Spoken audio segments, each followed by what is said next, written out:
So hello guys, this is JOYCE the Explorer Hk. So this video is for the continuation of our adventure in Fanling. We're going to the river Jhelum Tan Shan River. So how to get there, please go and watch this video.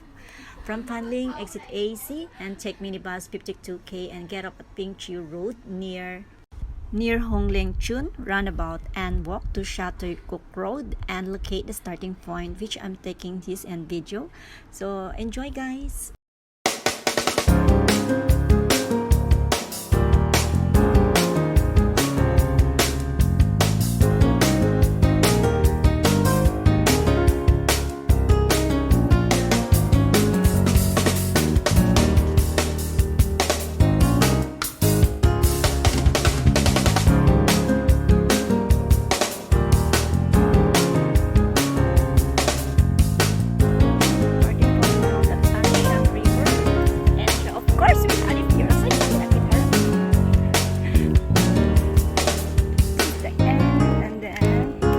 Over the bakod na kami para makapasok dun sa loob ng aming pupuntahan.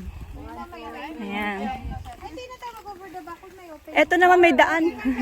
Ayan guys, hindi na tayo mag-over the bakod kasi may bukas ng bakod. Ayan, lulusot lang tayo. So, ayan, galing tayo. So, ito na yun siya. Ayan, water lily na siya. So, yun na yung... Ayan na siya. Yan yung river.